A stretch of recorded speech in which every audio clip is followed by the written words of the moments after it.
The Open Window by Saki is the story of Vera, a very self-possessed young lady of 15, who uses her vivid imagination to play a prank on Frampton Nuttall, a man undergoing a nerve cure.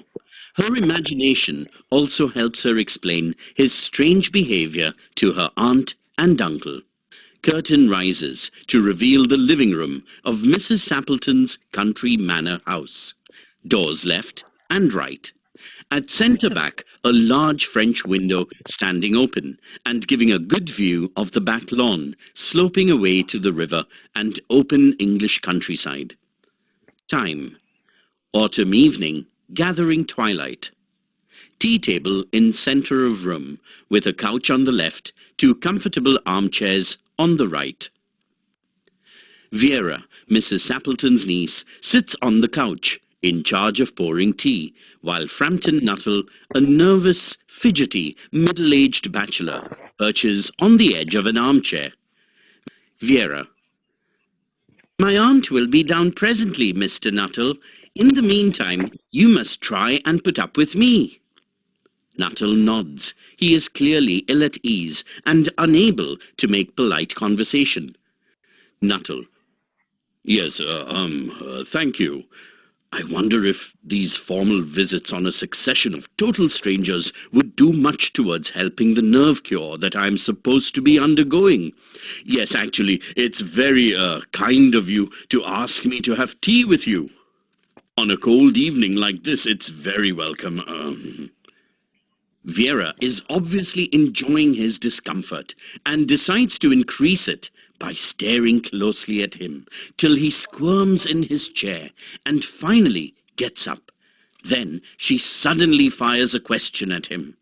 Vera: Do you know many of the people around here? Nuttall: Oh no, hardly a soul.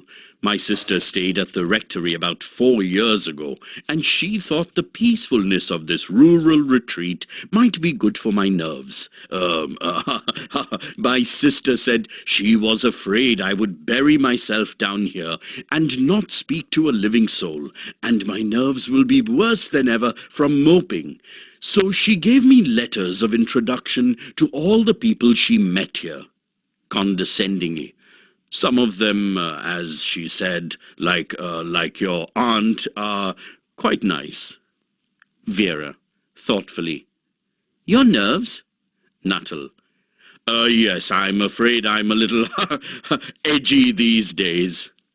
Vera: Then you know practically nothing about my aunt? Nuttall: Only her name and address. I must admit, I was wondering whether Mrs. Sappleton was in the married or widowed state. Vera, sadly: Her great tragedy happened just 3 years ago. That would be since your sister's time, so naturally she couldn't have told you. Nuttall, startled: Tragedy? Vera: You may wonder why we keep that large French window wide open on an October afternoon. Nuttall: Well, it is quite warm for the time of year, but has that window got anything to do with the tragedy? Vera, in hushed, respectful voice: Mr. Nuttall, out through that window, 3 years ago to a day, my aunt's husband and her 2 young brothers went off for their day's shooting. They never came back. In crossing the moor to their favourite snipe shooting ground, they were all 3 engulfed in a treacherous piece of bog. It had been that dreadful wet summer, you know, and places that were safe in other years gave way suddenly, without warning. Their bodies were never recovered. That was the dreadful part of it. Nuttall, eyes popping, squeaky voice: Ooh, how awful! Vera: Poor aunt always thinks that they will come back someday, they and the little brown spaniel that was lost with them, and walk in through that window just as they used to do. That is why the window is kept open every evening till it is quite dusk. Nuttall cannot speak, but sits gulping. Vera, almost tearfully: Poor dear aunt. She has often told me how they went out, her husband with his white waterproof coat over his arm, and Ronnie, her youngest brother, singing, "Bertie, why do you bound?" as he always did to tease her, because she said it got on her nerves. Do you know, sometimes, on still, quiet evenings like this, I almost get a creepy feeling that they will all walk in through that window. She breaks off with a little shudder. Nuttall gulps again and glances nervously at the open French window. It is a palpable relief to him when the aunt, Mrs. Sappleton, bustles into the room with a whirl of apologies for being late in making her appearance. Mrs. Sappleton, cheerfully, "Good evening. You must be the gentleman who is Mrs. Cranfield's brother. Mr. Nuttall, is it? Your sister's written a lovely letter to me that you brought. Fancy her remembering us after 4 years." Nuttall, yes, recovering himself. "And you must be Mrs. Sappleton. Good evening." Mrs. Sappleton, "I hope Vera has been amusing you." Nuttall, weakly, at a complete loss what to say. "She has been very interesting." Mrs. Sappleton, "I hope you don't mind the open window." Briskly, "You see, my husband and brothers will be home directly from shooting, and they always come in this way.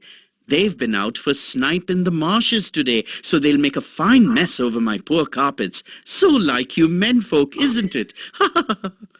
Nuttall, desperately, Yes, I don't do all that, actually. I've been kind of ill recently, almost a nervous breakdown of sorts." The Sappleton, casually, without interest, "Really?" She is giving him only a fragment of her attention, and her eyes are constantly straying past him to the open window and the lawn beyond. Nuttall, very softly, to himself, "It is certainly an unfortunate coincidence that should have paid a visit on this tragic anniversary." Loudly, "The doctors agree in ordering me complete rest, an absence of mental excitement, and avoidance of anything in the nature of violent physical exercise. My nerves have been stretched to their utmost, and it is imperative that—" Mrs. Sappleton, in a voice which only just replaces a yawn at the last moment, "No?" Nuttall, becoming more confident, talking of his favourite topic, "Indeed, I assure you, on the matter of diet, they are not so much in agreement. However—" Mrs. Sappleton suddenly brightens into alert attention, but not to what Nuttall is saying. Mrs. Sappleton, interrupting, "Here they are at last, just in time for tea, and don't they look as if they were muddy up to their eyes?" Nuttall shivers slightly and turns towards Vera with a look intended to convey sympathetic comprehension. She is staring out through the open window with a dazed horror in her eyes, in a chill shock of nameless fear. Nuttall swings round in his seat and looks in the same direction. We see, as he does, that in the deepening twilight, 3 figures are walking across the lawn towards the window. They all carry guns under their arms, and one of them is additionally burdened with a white coat hung over his shoulders. A tired brown spaniel keeps close at their heels. Noiselessly, the 3 men come closer to the house, and then a coarse young voice is heard, chanting out of the dusk, "I said, Bertie, why do you bound?" With a cry of terror, Nuttall grabs wildly at his stick and hat and leaps out of the open window. We see him running and understand that after the hall door, the gravelled drive and the front gate are dimly noted stages in his headlong retreat. Angry shouts and fierce ringing of a bicycle bell suggest that a cyclist coming along the road had to run into the hedge to avoid imminent collision with Nuttall. Astounded and baffled, Mrs. Sappleton can only sit and stare at the window as her husband and brothers stroll in with the spaniel close by. Mr. Sappleton, the bearer of the white mackintosh. "Here we are, my dear, fairly muddy, but most of it's dry. Who was that who bolted out as we came up?"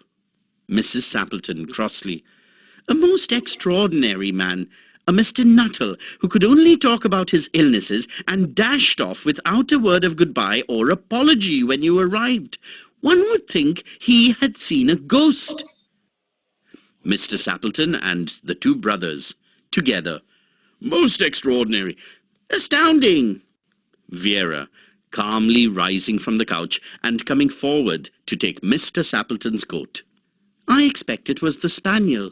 He told me he had a horror of dogs. He was once hunted into a cemetery somewhere on the banks of the Ganges by a pack of pariah dogs and had to spend the night in a newly dug grave with the creatures snarling and grinning and foaming just above him, enough to make anyone lose their nerve. Mr. and Mrs. Sappleton and the two brothers, together. How horrible for him, how horrible. Poor man. Vera bends to pat the spaniel and comes forward to look directly at the audience. Vera, sweetly. You see, I have a wonderful imagination. Romance at short notice is my speciality. Lights fade slowly and curtain.